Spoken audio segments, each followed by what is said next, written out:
Good morning, good afternoon, good evening. So many familiar faces. So nice to be back in community with all of you. Welcome back, everyone. Welcome back. My name is Maurizio Benazzo. My name is Aya Benazzo. We are speaking to you from the Cost Me Walk in South Pomo territory. Unceded territory. Unceded territory, also known as Sebastopol, California in colonial terms. And this is day 15 of our program. Thank you for staying with us and thank you for coming back. I know it's, and I think today's conversation is going to be probably one of the most challenging ones. So thank you for being here. As we're entering the 9th month of the genocide in Gaza, we have seen probably the conflict that has the most, has killed the most humanitarian and healthcare workers, over 500. I think that's the number. James and our guest will correct me if that's not right. Probably we don't even know the full number. But at this very moment, the humanitarian aid workers are calling what's happening in Gaza from genocide has become a death camp. And it's also a war on children and women. At this very moment, there is over 50,000 children in Gaza that require immediate medical attention because they're facing acute malnutrition.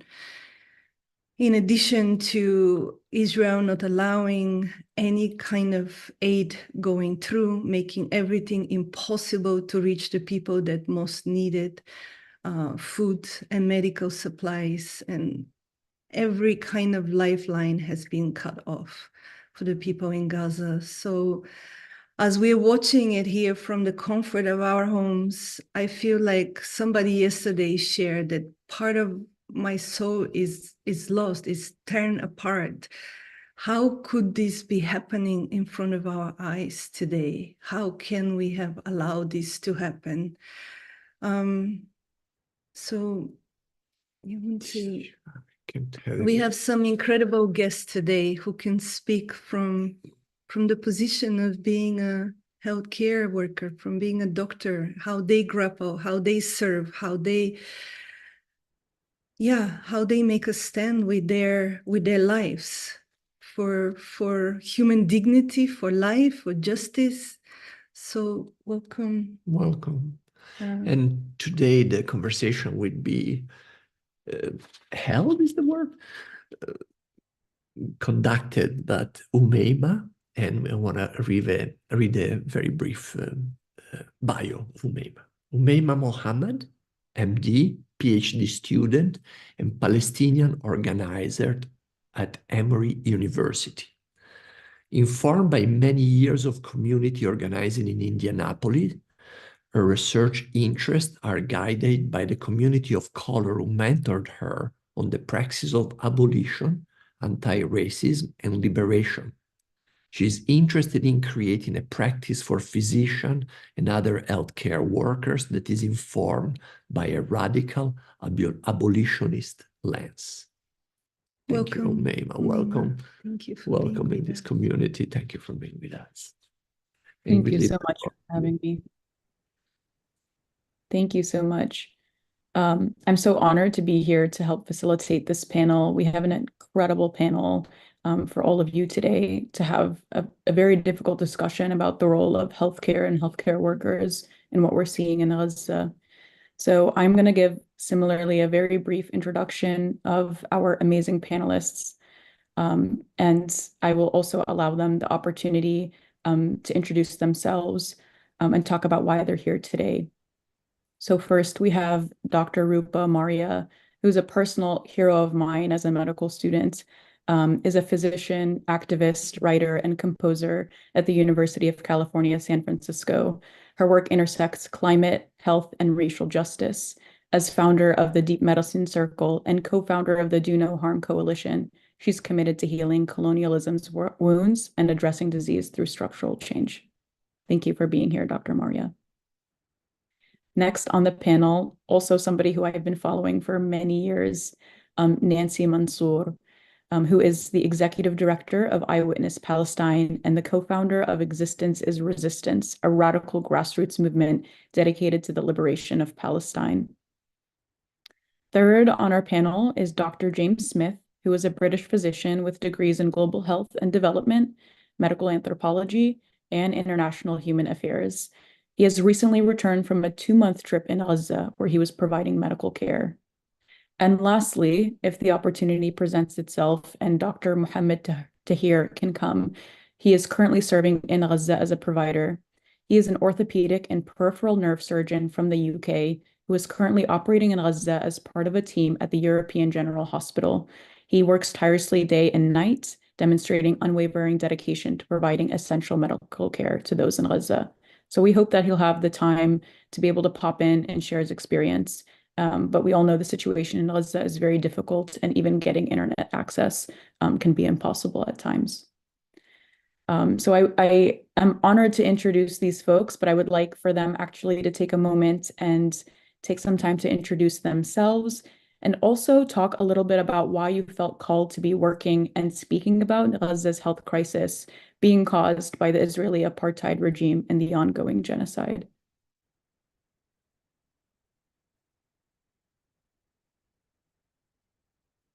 Anybody want to go first?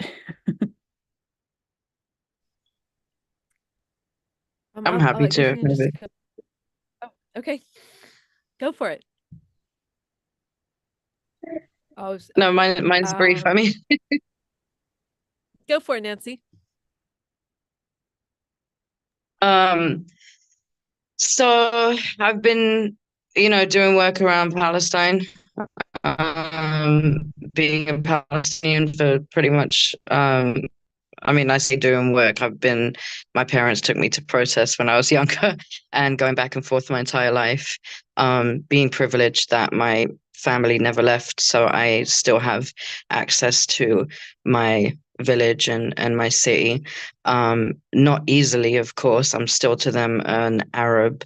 And so I get to go in and out, and I use that privilege to be able to take people there.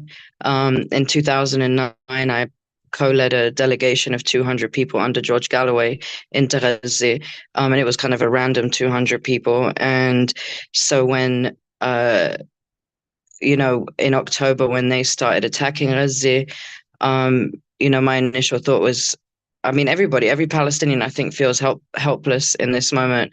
And so it was like, what can we do to actually help?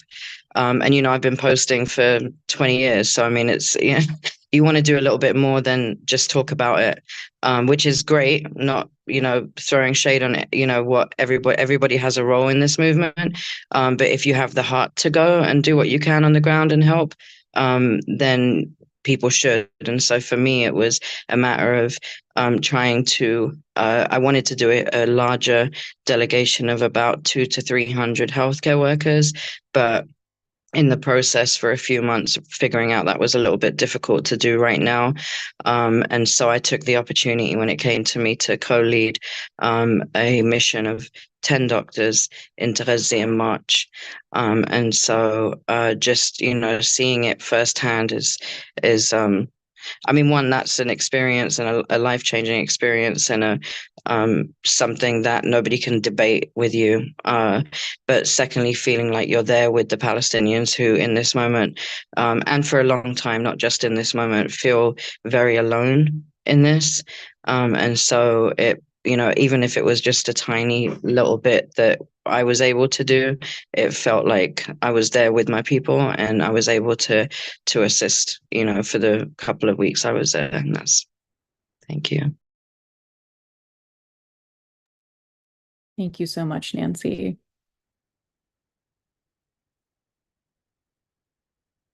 Would one of our other panelists like to introduce themselves? Mm-hmm. Yes, thank you, Nancy. My name is Rupa Marya. I'm a physician, professor of medicine at UCSF. My work really looks at the health impacts of colonialism on our bodies, on our societies, and on the planet in the context of climate catastrophe. And during October, when the attacks on Gaza started happening, I was put in touch with Dr. Hassan Abu Sitta, who was then between a couple different hospitals trying to keep these, the relief work going at that time, and to get his messages every morning at 4 a.m. through WhatsApp between October 9th and the end of November, and to see the unfolding of this genocide happening that was specifically targeting healthcare facilities was just totally unbelievable to me. To see the targeted attack, the complete siege, the deprivation of food, medicine, electricity, water coming into Gaza, and then the targeted explicit attack on healthcare systems, on the hospitals, the clinics, and the physicians and nurses and medical students and pharmacists. That to me just was really an important moment to speak up as a healthcare worker and to ask the questions why in the United States no healthcare systems were speaking up about this when these were our colleagues who were being targeted. Why was it that we were actually being silenced for our work and continuing to be silenced and harassed? So how is the muzzling of our voices as healthcare workers, which is continuing to this day? UCSF is launching an investigation of faculty code of conduct for my bullying behavior, in terms of speaking out and saying, no, we have to speak out about this. And why are we silent about this? And why am I in a room with doctors at UCSF advocating for no ceasefire? And what does that mean when we say no ceasefire as children and physicians are being murdered? And what reality are we living in that we're talking with doctors saying, let the killing keep happening? That's essentially what we're saying. And how far have we come from the very foundations of our oaths and our sacred work as physicians to do no harm and to take care of all beings? And so to me, this catastrophic rupture we're seeing in the moral heart and center of our profession is exposing how medicine has always been a part of colonial dominance, and how much work we have to do to liberate our own profession so that we can be in service of all beings. And that really is the heart and soul of my work. And the pushback we're seeing from power right now is exactly the same pushback that happened during the genocide of California Native people here, where I'm sitting on stolen, occupied Coast Miwok land. So these kinds of patterns are not new. They have been happening for hundreds of years, and they're happening right now. And so how do we respond? What is our moral, what is the requirement of ourselves morally as physicians? And what happens when we don't speak up and when we are silenced and let ourselves be silenced? So the liberation of the voice of healthcare workers has really been a part of my work in this movement. And it's been very, very challenging. And I just want to give lots of love and props to James, who's been on the ground, and I can't wait to hear more from you, James. Thank you, folks, and thank you to all of you for the invitation to be with you. I'm speaking to you at the moment from Beirut, where I've today been at a conference that's all about the future of the Palestinian healthcare system. And I'm happy to talk more about that in a little while. There are all sorts of political dynamics at play that I'm starting to, or trying to process in real time. But I did have the good fortune of seeing Ghassan Abu Sitta, who arrived early this morning. So it was lovely to give him a big hug, having not seen him for over 2 months. I would maybe, just by way of a more elaborate introduction, I would definitely describe myself as a reluctant humanitarian. The longer I've spent in the sort of humanitarian sector, as opposed to sort of surrounding myself or affiliating with humanitarian values, I've realized, or it's become increasingly clear to me, that this work, much like medicine, as Rupa has mentioned, is a practice of violence. And what we see for the most part in the way that humanitarianism is enacted internationally is various manifestations of violence. So with respect to sort of my time in Gaza and in Palestine, it was a confused kind of decision-making process in some respects. I mean, I felt very strongly that I wanted to be in Palestine for the reasons that Nancy and Rupa have mentioned. We have this strong moral and political obligation, not only as sort of concerned global citizens, but as healthcare workers. Nothing else seemed to matter to me. And having been in Gaza in December and January, returning in January, the only thing I wanted to do was to get back as soon as I possibly could. But it was a confused kind of process, because at the moment, the only way really to access Gaza is through these kind of complicated, highly politicized, UN-led mechanisms. You have to be affiliated with one organization or another. Some of those organizations are better than others, and some of them are really quite horrific, frankly. And here we're talking about complicit in the genocide in some form or another. So it's been a process of trying to navigate all of that, but also to be present and to try and practice in some form or another some kind of internationalist solidarity. And of course, I can't be the judge of whether or not I managed to do that. That will be the Palestinian people that I was working with are the judge of that. But that was the ambition, and as I say, for me, it was really a case of how on earth can we be doing anything but spending every waking moment thinking about what's being done to the Palestinian people, and what has been done for the better part of a century. Thank you so much all for those incredible introductions. Before we start with the panel questions, I sort of wanted to open up and provide space for both you, Dr. James and Nancy, who have both been to Gaza recently during this genocide and have witnessed the health and social catastrophe as a result, to give us a small glimpse of what life and health looks like in Gaza right now.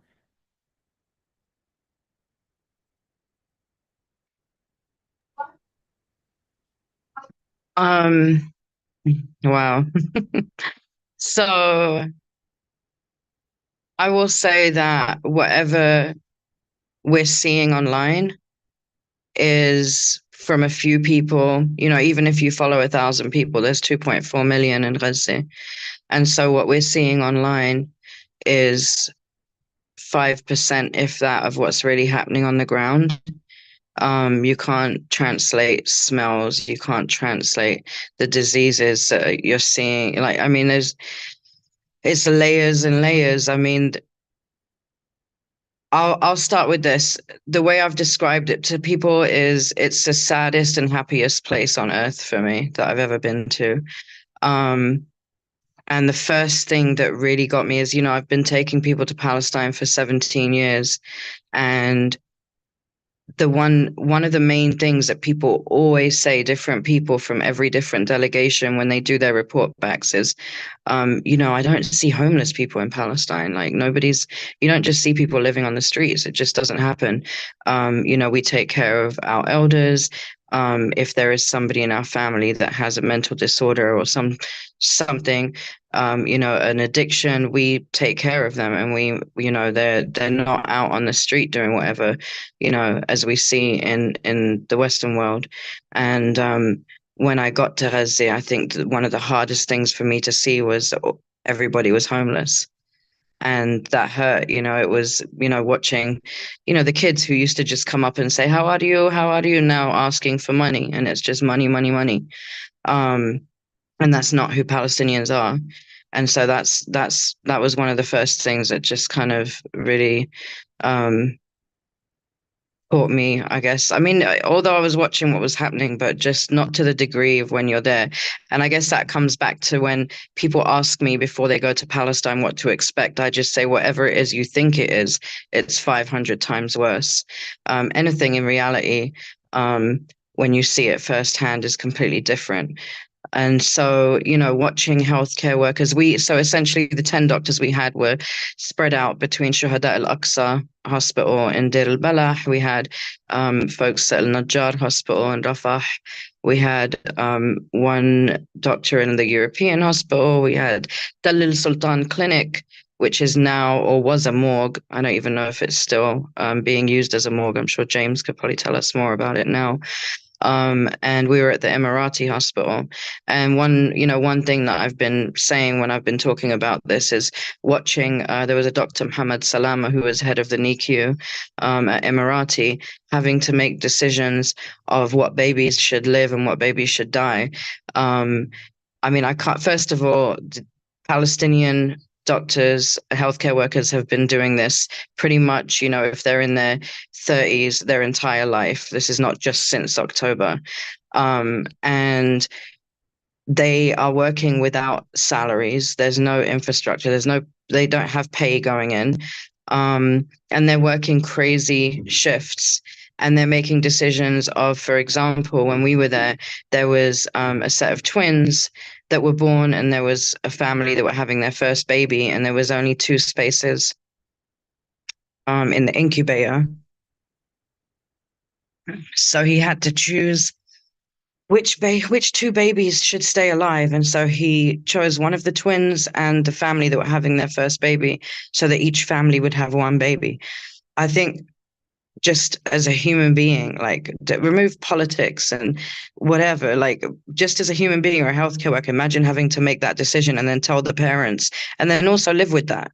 And that's just one of how many. That's just, I was there for 2 weeks, and that's not the most horrific thing that I saw, but just, to give you an idea of what kind of decisions they're having to make.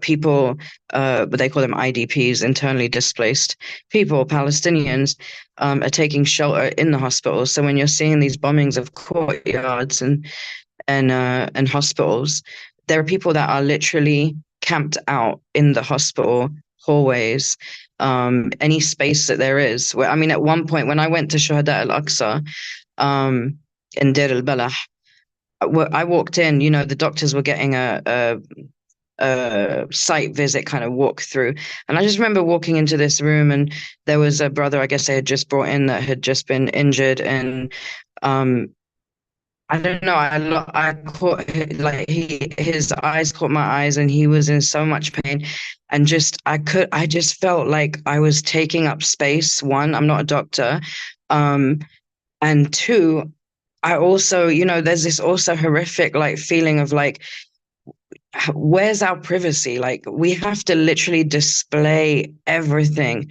to try and get somebody to give a crap about what is happening.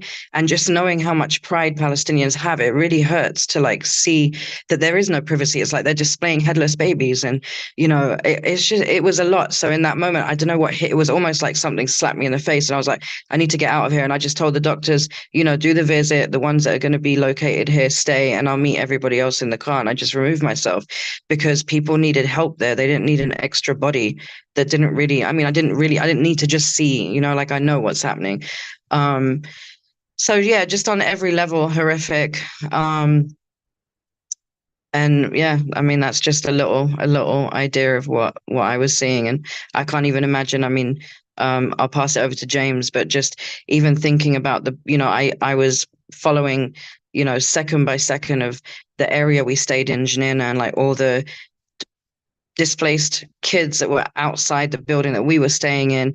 I stayed in contact with a lot of people, and just seeing them now in tents, and the building that we were staying in, essentially the families are now all in tents as well, and just seeing everybody being moved out of this so-called safe zone, as they have been in like 3 different places.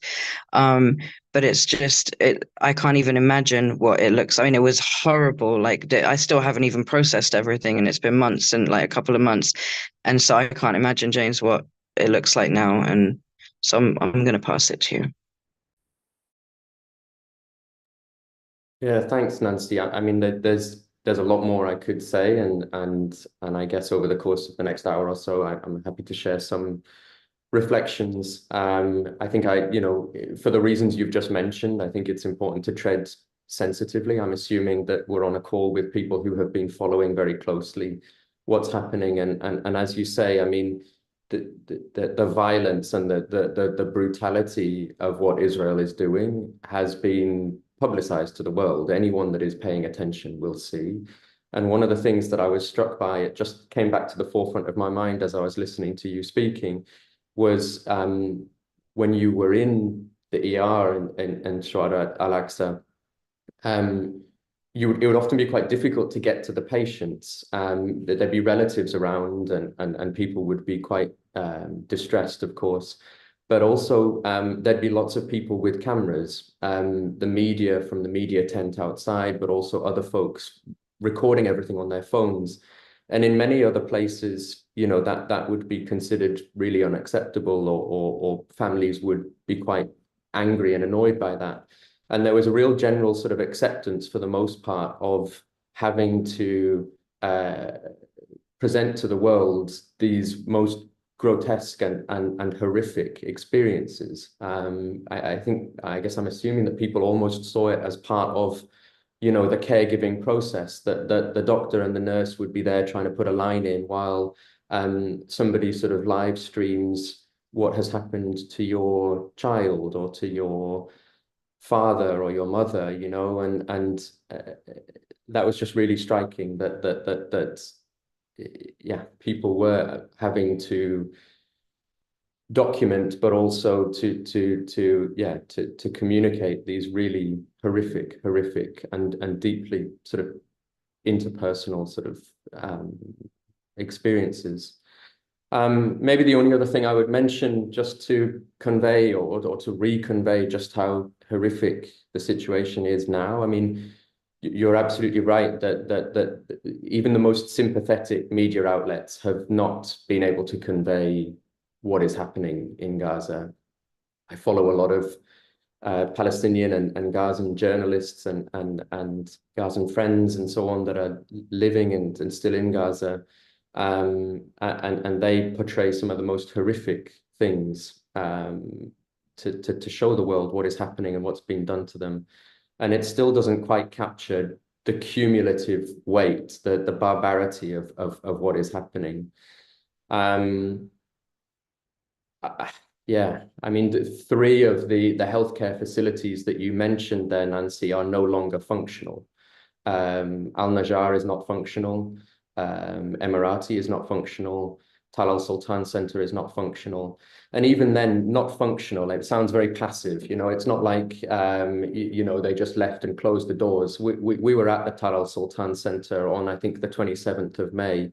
That night, the Israeli ground forces were within 200 meters of that clinic, and the staff and the patients had to flee literally out of the back door of the clinic, and the teams never returned. The Emirati hospital, one of the few specialist maternal and pediatric hospitals in Gaza, no longer functional. Al-Najjar hospital, doing incredible work under the most horrific circumstances since day one of the genocide. And now, yeah, no staff there, no patients there. The entirety of Rafah has been destroyed. So it's each day just seems to get worse, frankly. Thank you both so much for sharing that information. I'm certainly sitting with the heaviness of this context, and I think it really puts into perspective the necessity of the conversation we are having today around healthcare and the health catastrophe in Gaza. So thank you. And thank you both for the work that you've been doing in Gaza. My first question for all of you is sort of about this phenomenon of silence of Western medical schools and healthcare systems regarding both the genocide of Palestinians now and the targeting of healthcare workers in Gaza. And not just a silence from these institutions, but a crackdown and suppression against any healthcare workers and healthcare students who dare speak out against Israel's apartheid and genocidal regime. So my first question for you all is why? Why don't US healthcare institutions, one, value Palestinian life, and why do they censor and punish those who speak out against the destruction of Gaza's healthcare system? Can I take that? Please. Can you all hear me still? Yes? Okay. I'll take a start at it because I've just been lambasted by my institution, publicly and privately. And we can only understand this in the dynamics of coloniality and empire. I think that's the only way it makes sense. That I remember when, before George Floyd was killed, several Black and brown people were killed in San Francisco by the police. And there was a core of physicians and medical students and nurses working with community members to articulate that racist police violence is a health threat, it's a public health threat, not only for the killing of that person, but the whole ripple effect it has in the community, that the police are doing these extrajudicial killings of our community members who happen to be Black and brown. And when, we were pushing UCSF to get involved in that work because it was people we knew. It was one of the people was a patient I had as a resident who was shot by BART police. Other people were family members because we're the second largest employer in San Francisco. And they resisted getting involved. It's too political. You can continue your work.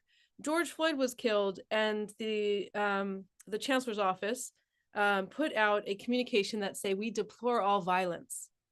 And the Black students pushed back and they said, this isn't all violence we're talking about. We're talking about racist police violence.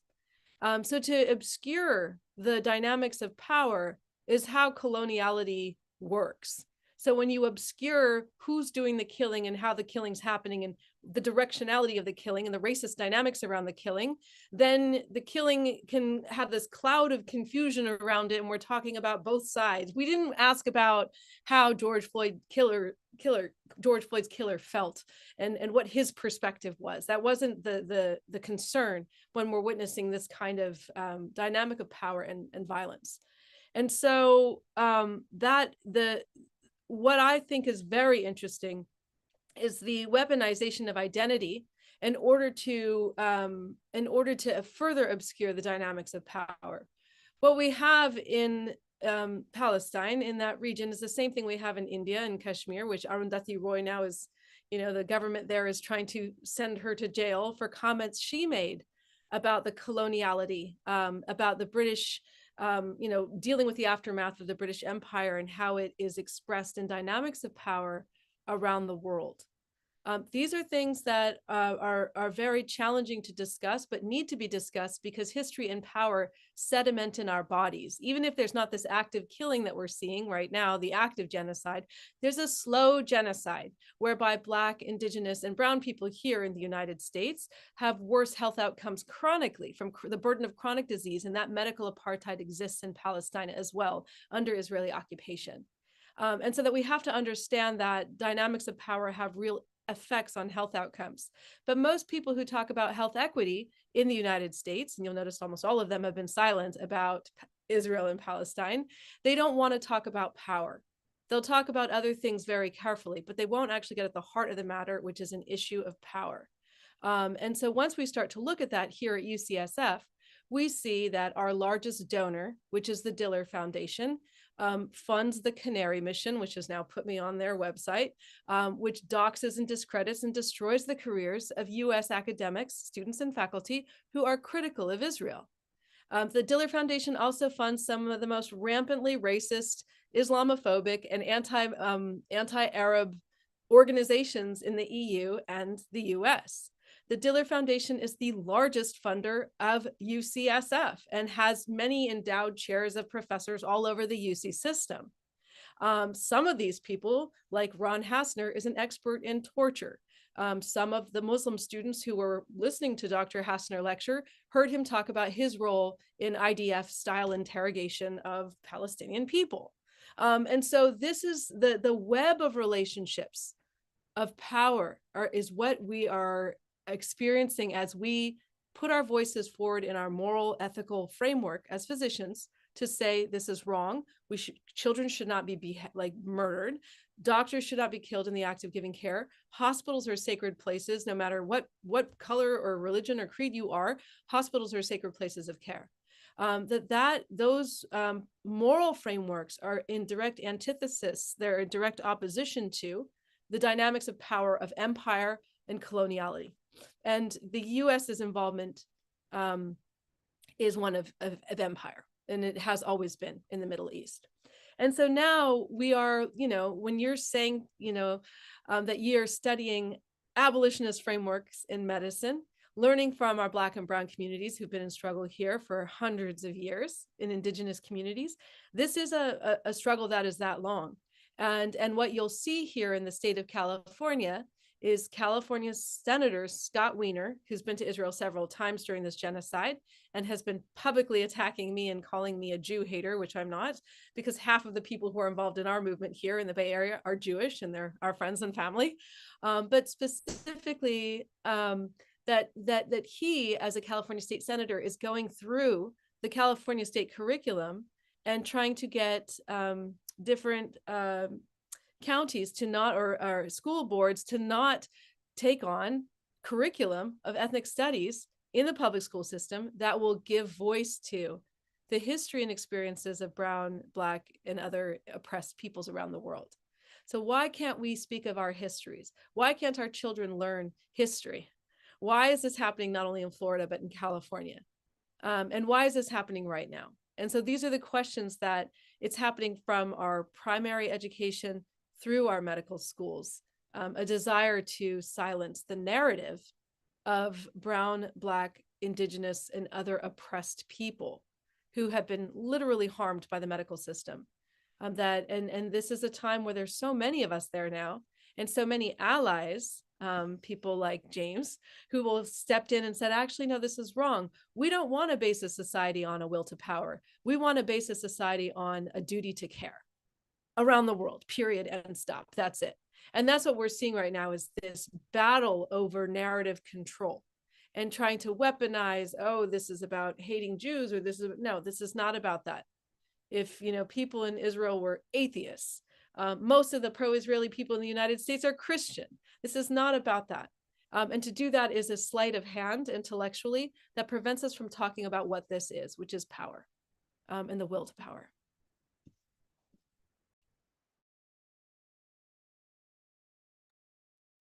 Thank you so much, Dr. Marya, for that very thorough and important answer. Do any of other panelists want to address this one, or should we move on to the next question? Maybe just a very quick thought. I'm thinking here about my own experience at medical school and of medical education in the UK. I mean, medical schools are an extension of the societies in which we live, and they are subject to the same kind of violent processes and systems that shape our lives in other ways. They're not hallowed ground. And I think that what we're seeing here is a product of the history of medicine and of medical education. As Rupa mentioned, it is a violent practice. That takes, once we acknowledge that, we can start to undo the violence of medicine. We start to see that the way that medical schools and the medical establishment has behaved, not only now in relation to what's happening in Palestine, but in relation to a host of other issues, violence against Black communities in the US and the world over and so on, is entirely predictable. What feels particularly sort of egregious about what we're seeing now is that there are kind of multiple manifestations of their silence. And in fact, they've actually been very vocal in some respects. So we have a medical establishment that has been actively and publicly supported attacks against the Palestinian healthcare system. So Israeli healthcare workers that have signed open letters calling for attacks against some of the hospitals that Nancy and I have mentioned, and the people that are working and sheltering within them. So there's a silence in the face of a particularly violent Zionist kind of narrative. And then, of course, there's a silence in respect to what the Israeli military, the one of the other manifestations of the Zionist movement is doing in Palestine right now, a reluctance or a refusal to condemn or to demonstrate any semblance of solidarity with Palestine. But as I say, all of those things are to a greater or lesser extent predictable when we understand the way that the medical establishment exists to function.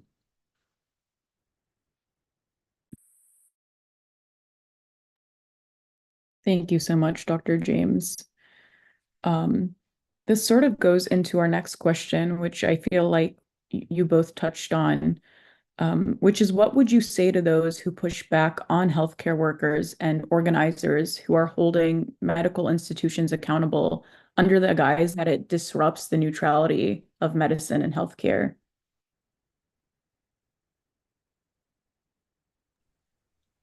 Medicine's not neutral.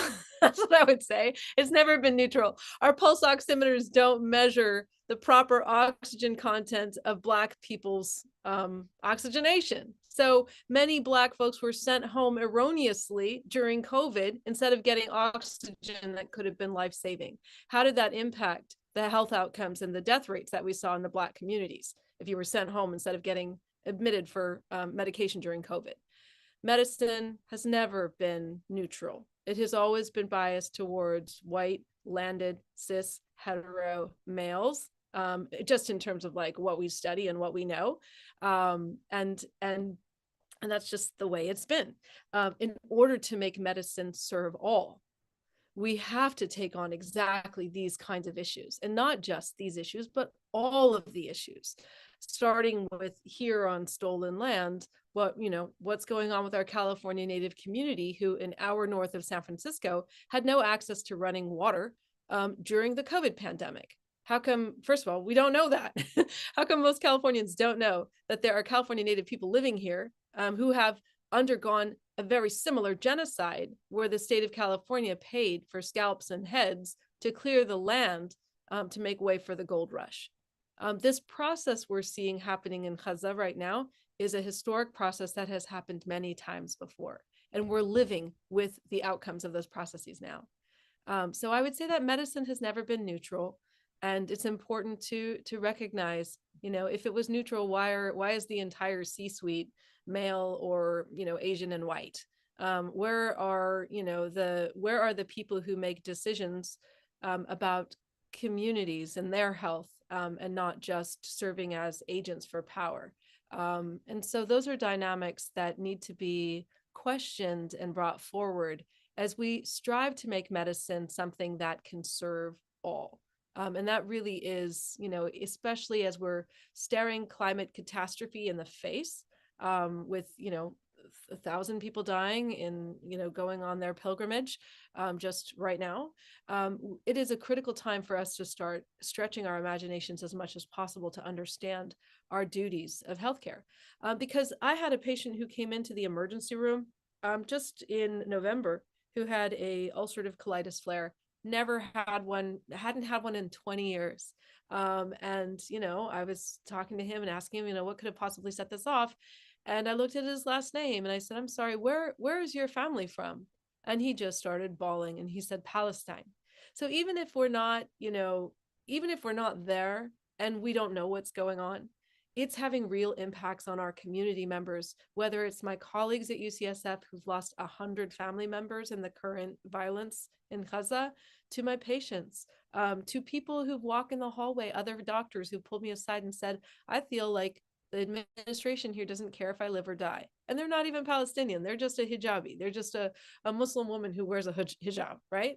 And so these are things that are important to think about, the impacts of this. You cannot remain neutral in the face of genocide. Remaining neutral in the face of genocide is a way of tacitly condoning the violence that's happening. The same thing with racist police violence. You cannot remain neutral when the police are executing Black and brown and poor people.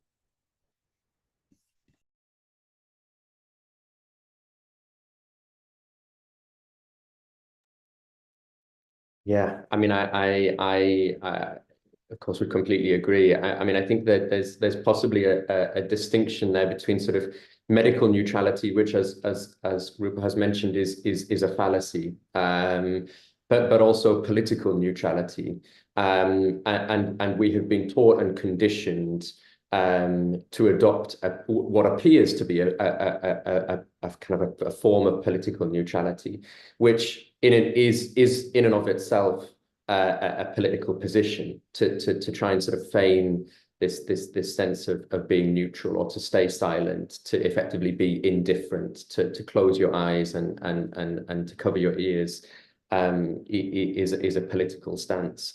But again, I guess in some respects, it's a product of our medical education, or medical education in many parts of the world, certainly in the UK, that we fixate on pharmacokinetics and clinical practice, and we touch on in passing the social, political, and economic determinants of health.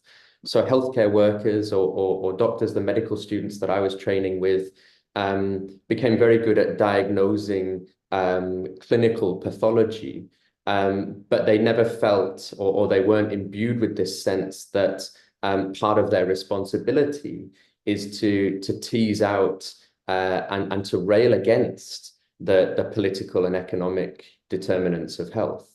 And I see this now when I'm teaching medical students, where I ask, we go through our social and political determinants of health lectures, and at the very end I say, where do your responsibilities start and end? And we have the sort of image of the upstream determinants of health.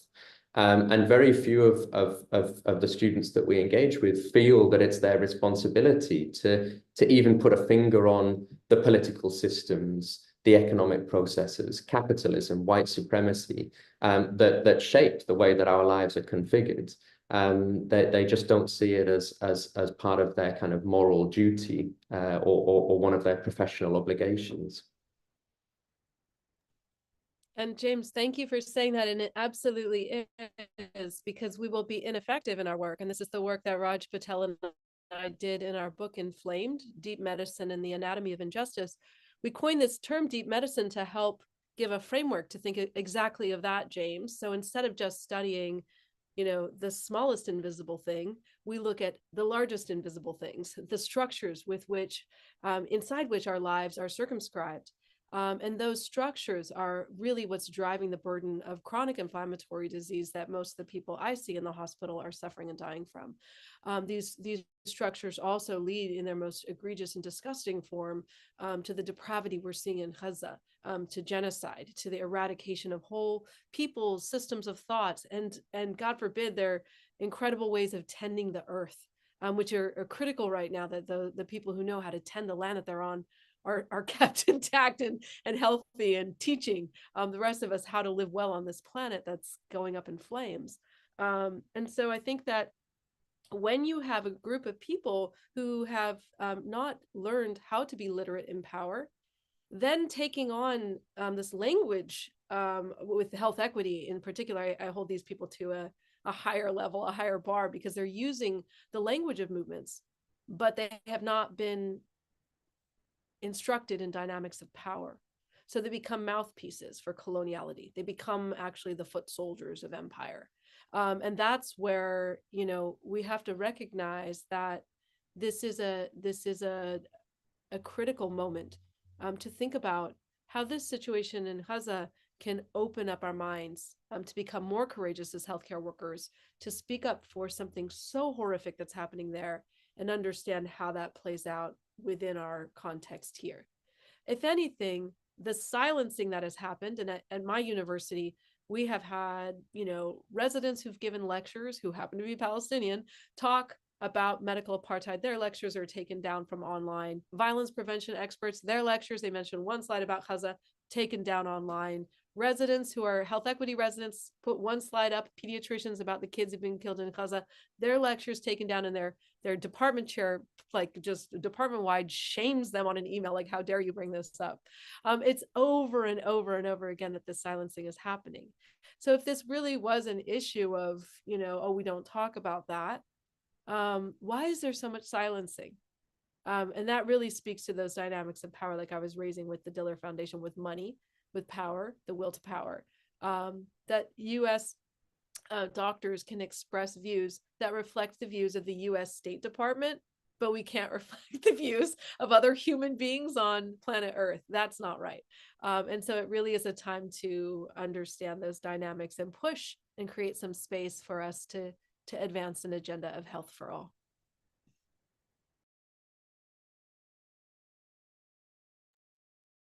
Yeah, thank you so much for those answers. I'm actually wondering, Nancy, how the language of neutrality has shown up for you as a cultural resistor and organizer. I know, when I was younger, before I went to medical school, we got so much pushback as young organizers about our events not being neutral or welcoming to all as cultural organizers. So in your 2 decades experience, I'm curious sort of how you've pushed back or how you address those types of arguments when people bring them up. I'm so past that at this point, where I'm like, it's 2024. Like, you've got to be living in some sort of cave somewhere, absolutely ignorant to the world. If, I mean, people bring up the religious aspect, and I'm a Christian Palestinian. I don't believe that one single Christian in America that justifies this genocide is religious in any aspect, because I don't know one religion that teaches you that what's happening there is okay, not one. And so I feel it's just a cowardly way out of taking a real stance. And again, at this point, I just feel like if you're a human, I don't care what the race, nothing. When you see what is happening, if you, wherever you've been brought up, like, you can see that there is something seriously wrong. And I'm just at the point where, there is an oppressor and there is the oppressed. And that's it. And if people do make excuses, they've either been completely brainwashed, as we see with Israeli society, according to their own institute, Democracy Institute, with the surveys that they've been doing consistently ongoing, that shows almost, 85, 87% of them that are fine with what's happening in Gaza, or they're being paid. That was another thing with the pushback, is who is funding them? Where does their funding come from? Because those are the ones that make the decision. And it's sad that, there's no regard for human life when it comes to money to some people. And I think that's the difference between us and them. And so for those people that benefit from this, and those people that make excuses for it, have absolutely not a second more to give. Yeah, thank you for that powerful response. Thank you. This is a question that I think is important for everyone to answer, actually, as we think about, and some of you have touched on this, that what is the moral duty of physicians to address structural violence, like the ongoing genocide in Gaza? What does that mean for a practice of medicine and care? And I think it's really important to hear this answer, both from the perspective of people in healthcare and also from community members and organizers, who are the ones who should inform us on what that care should look like.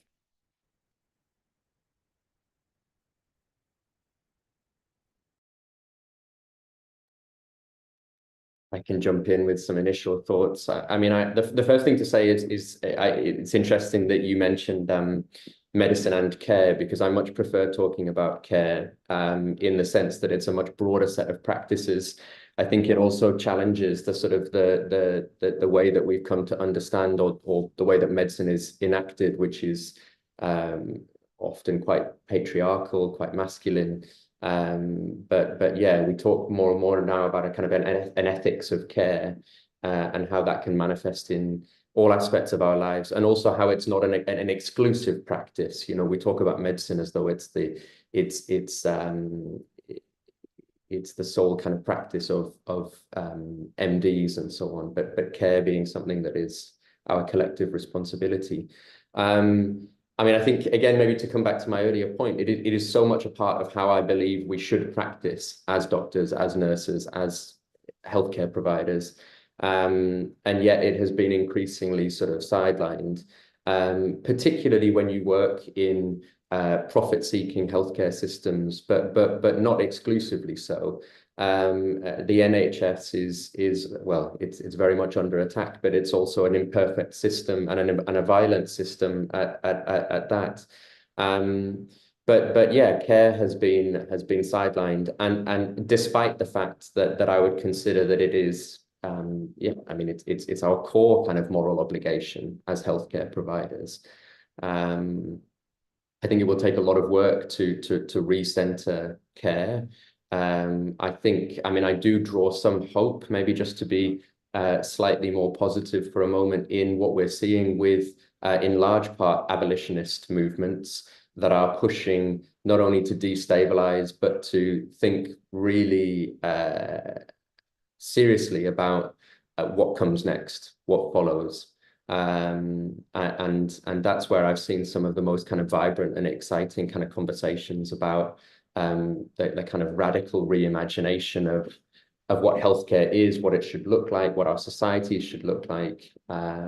Yeah, how we can manifest care and practice that in our wider communities.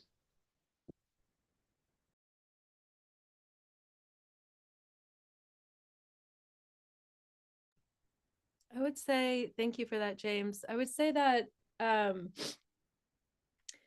because the burden of disease that we see as physicians is chronic inflammatory, and now, like on the extreme, this genocide, which is going to register as intergenerational trauma for generations, that if we're not addressing things at the structural level, we have the incorrect diagnosis.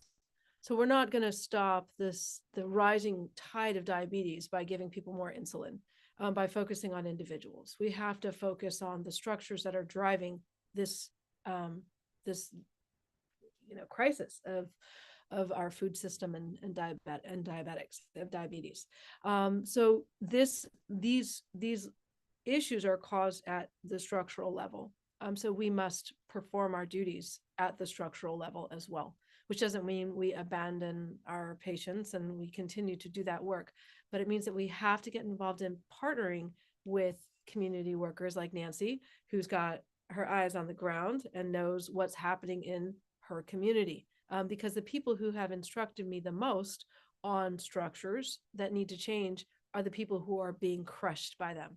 And so when we start to listen to our communities and take our directives from those people in terms of what is making people sick and how people know they need to be better, then we start changing what, James, you were just describing, which is the patriarchal paternalistic dynamic of medicine, and medicine becomes an agent of service, an agent of accompaniment of communities to empower their health on their terms.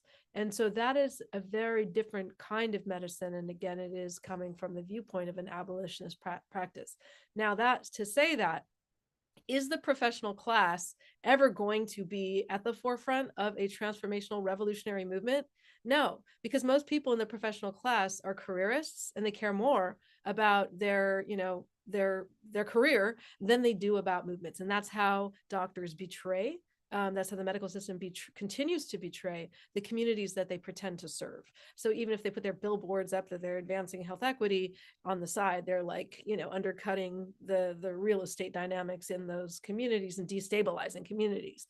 So I think it's important to be real that if we're in these spaces, we have to, in essence, commit some sort of like professional suicide, just like, we have to commit class suicide in order to build a world where everyone can be free. And that is something that we're facing right now. Like, how do we actually take on these structures? How do we build or liberate the resources of medicine to start serving the abolitionist dreams and imaginings of our community members that they're articulating so clearly? With regards to climate, and I think, we spoke about this the other day, let's build a medical school on liberated native land. Let's meet with people and say, like, how do we do this? Let's learn from the Cuban model. Let's learn from places around the world where people have actually done this with medicine and have turned medicine into an agent, like a system of care. And I also use that word, James, because I think that, physicians have been so complicit in the violence of colonial medicine. And we continue to be every day in every patient encounter, which is why your doctor interrupts you in the first 11 seconds of sitting down with you. Your voice doesn't matter as a patient. The doctor knows better about you than you do. These are dynamics that have been carried down through history, and they're dynamics of power. So I do think that if we are not operating on a structural level, we will never see an end to health disparities. And when I said that in 2018 at a lecture, when the medical students at UCSF asked me to talk about the book I was writing, I was called into the office and shouted at for an hour and told I would never be a leader at UCSF, by the executive vice chancellor at that time, Dan Lowenstein, because it was naming those words, naming racial capitalism, naming settler colonialism, naming those things that are actually structures of power that is so intimidating to people who are directly benefiting off of that. But in order to change it and shift it to become more equitable distribution of resources of power, we have to name it. We have to talk about it, and we have to be, have courage to build our movement within our ranks. And that's happening. There's hundreds of medical students, doctors, staff, nurses who have been engaging in the work of to see a free Palestine.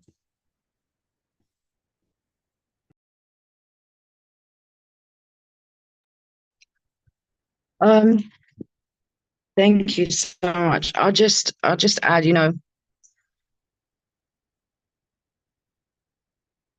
I feel like for people that are not speaking out, they have to really reevaluate what they're doing. This is like purposely inflicted. Like, this is not, it's avoidable. And I feel like if your job is to help people, save people, I just don't understand how what's happening, and with the amount of footage that has been coming out like never before, don't feel compelled to say something.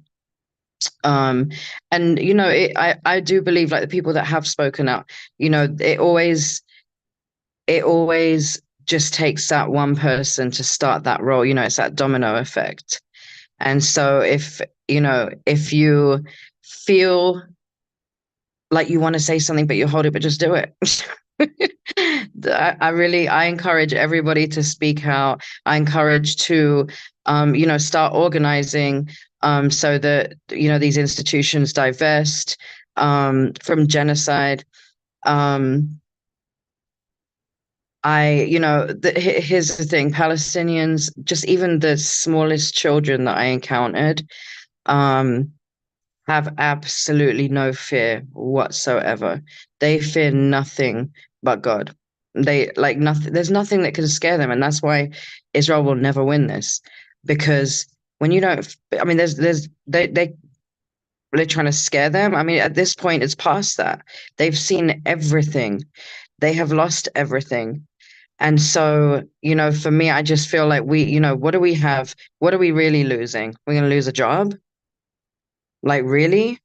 People are losing, like, I'm a mother, so I watch mothers, holding their dead children. They're never, I imagine, like, I honestly try and put myself and just be like, what would I do? I'd lose my mind. Like, I could never have that strength that they have. But I do everything else that I do have.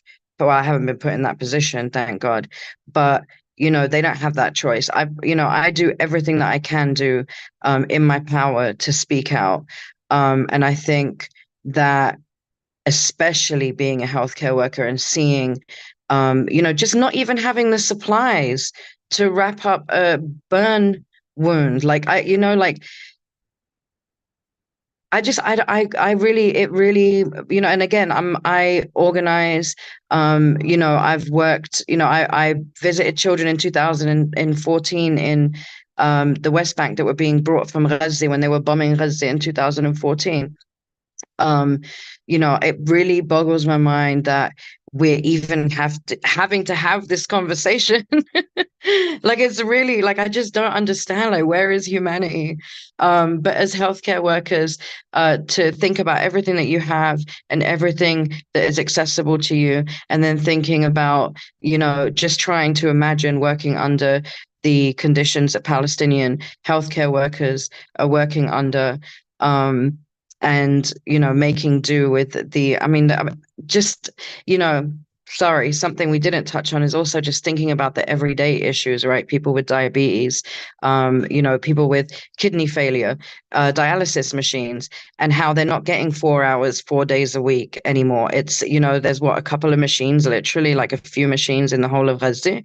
And so, thinking about those everyday things that have also been pushed to the side, because right now they're dealing with hundreds of thousands of injuries, and so again, if as a healthcare worker, people don't feel compelled to say something, do something, organize, you have to really reconsider your career and like where you're really doing it. Gosh, thank you so much for that, Nancy. I wish I could just like bundle that comment and send it to all of my peers, honestly, in medical education. I think that is so powerful and such honestly like a important framework for us moving forward. Thank you all for the incredible information you have provided today. I wish I could pick your generative and revolutionary brains all day. But I do have one last question for all of you. And hopefully a question that allows us to look forward and move forward. So the question I have last is, what does the future of healthcare need to look like for all of us to be free? Because the current system certainly isn't it, as we've discussed today. So what is all of your radical imaginations of this generative health and care system? So we know what we're fighting against, but what are we fighting for?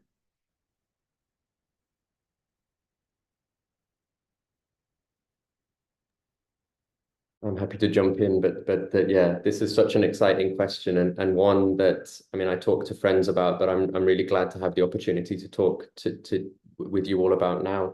And it feels particularly urgent, I must say, having just come from a conference where people are suited and booted and talking about the future of Palestine and of Gaza and the health system in Gaza, where Palestinian voices are a minority in that room, where, you know, that we were fortunate enough yesterday to have some colleagues dial in from Gaza, but very much a minority. These decisions with respect to the future of the health system in Gaza these discussions are happening. They're live right now. So if we don't engage this question of what does a radical reimagination of medicine, of healthcare look like, then the opportunity will be lost. And if it's not now, if it's not in the wake of this genocidal violence, then when will it be? You know, I'm reminded of I mean, Gassan has talked a lot about liberatory medicine and the kind of liberatory potential of medicine. Mads Gilbert talks about solidarity medicine as sort of antithetical to humanitarian medicine.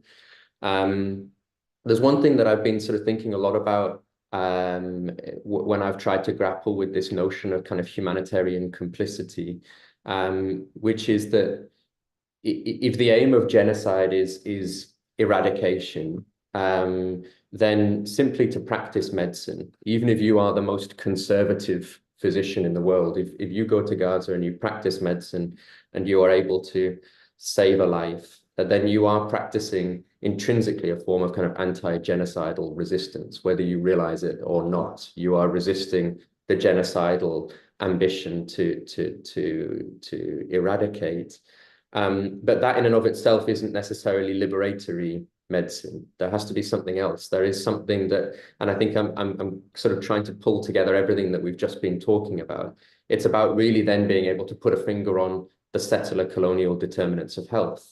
You're not simply saving a life for today. You are saying there is something sick in this system, in the occupation, in what enabled this genocide. You know, genocidal violence doesn't just happen from one day to the next. It bubbles, it grows, it is allowed to fester, that genocidal intent. And then we see it now play out with complete impunity. This is a global system that is sick at its very core.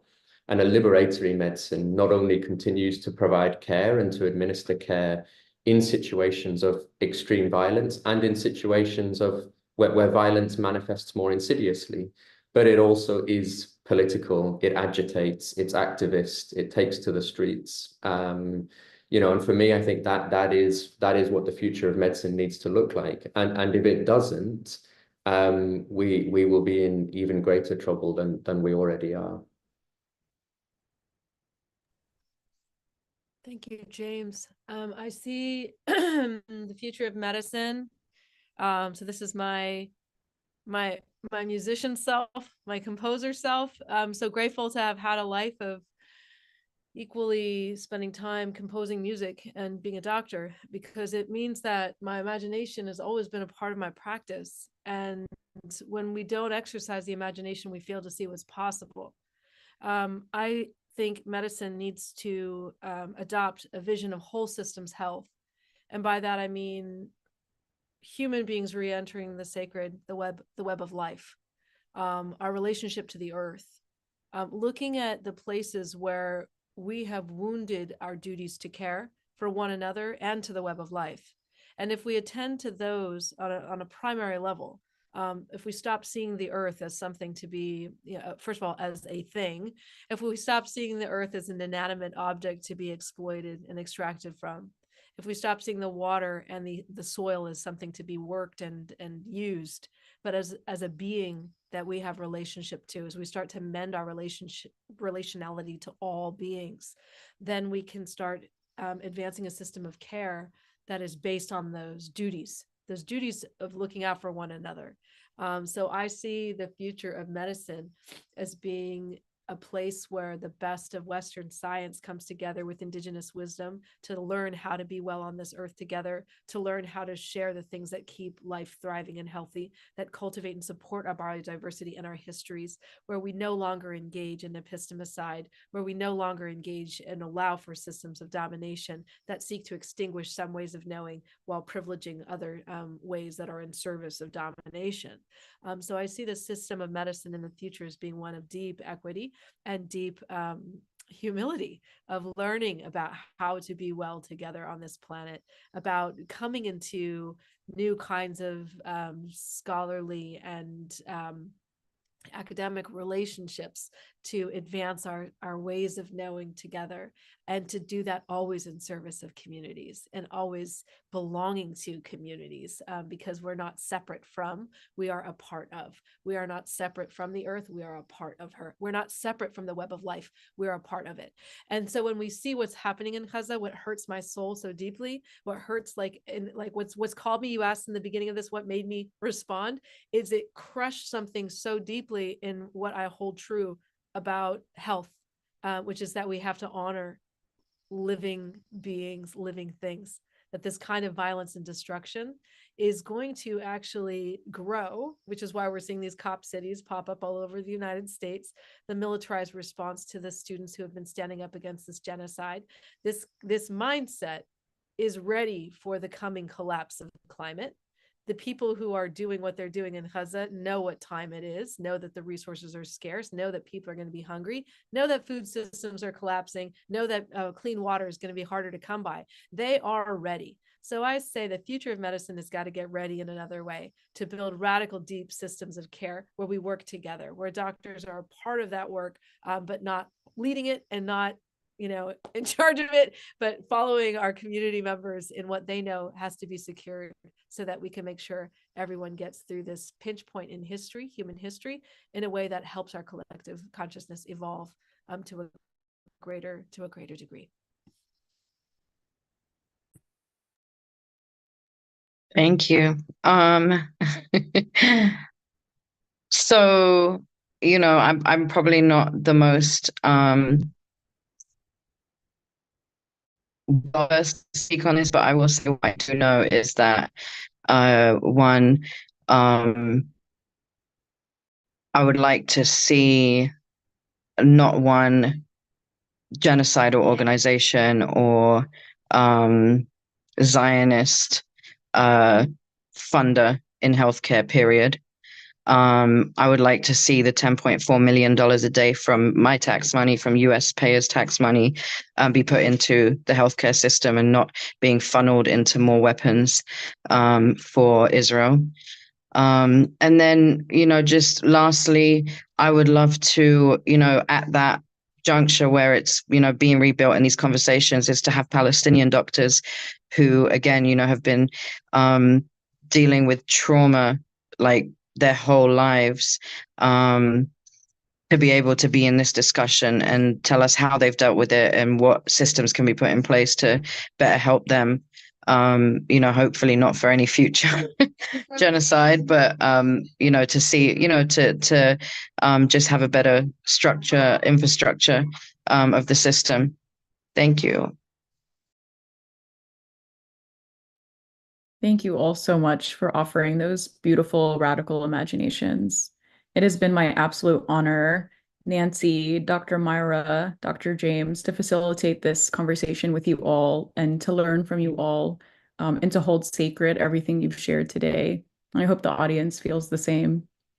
I'm going to go ahead and pass this on to Zaya and Mauricio, who are also the directors of Where Olive Trees Weep, to facilitate the Q&A from the audience and also offer us some closing remarks. Oh, Thank you, thank you, both you, Deepo, and for your courage, for your truth speaking to power, and for inspiring us. I have just one question. What would you, what can we do, those of us that are sitting in our homes and watching, and we've been donating, we've been going to protest, what else can we do to be in solidarity, and support in a real way? What would you advise? Nancy, James, Rupa, yeah. Nancy, if you want to mention something about Eyewitness Palestine.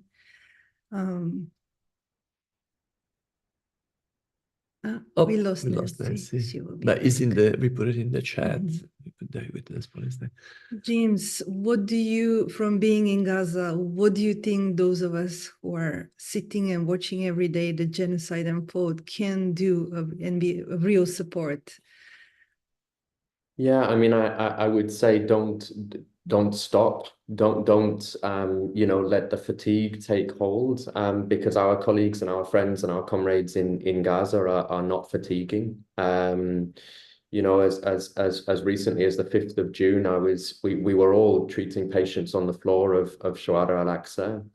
I worked there back in December, January, and it was worse than I had ever seen it before. The situation there is escalating. It is deteriorating dramatically. So we need to continue. We need to keep the pressure up.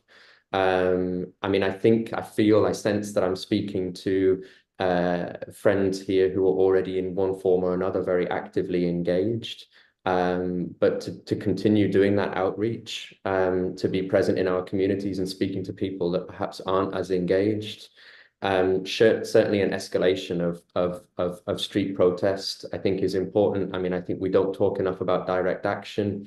In the UK, I mean, Pal Action and several other fantastic groups that are, you know, we're not just going and doing the marches, which of course are symbolic and important, but they're going to the businesses that construct the parts, that make the drones, that drop the bombs, and they are smashing the windows and they're ripping the doors off the hinges. This is how we respond to genocidal violence. So I think these things are important, and I think perhaps just to come back to one of the points that Nancy's mentioned that we haven't spoken enough about, which is the centrality of Palestinian voices, Palestinian perspectives. You know, I know that a lot of people are giving money. There's been some quite troubling stuff in the news in the last couple of days about several a British charity with some now sort of dodgy kind of political connections related to the CEO. And, you know, we're starting again to see the sort of the violence of charities and the violence of NGOs and the kind of NGOization of community organizing and so on. So I would say give your money to Palestinian organizations, give your money to Gaza Sunbirds and the Gaza Surf School and you know, the breakdancing school in Gaza City, because they're going to need money to rebuild. And the kids want to surf again on Gaza Beach. You know, you don't need to give more money to medical aid for Palestinians. Unfortunately, we need to give money to UNRWA. So I can't believe I'm suggesting we crowdfund for a UN agency, but we certainly need to be fully supportive of UNRWA at the moment. But yeah, to be politically savvy about where we invest our political energy and our financial kind of support right now as well. Thank you. Nancy, would you like, is there anything you would like? No, I think, can you hear me?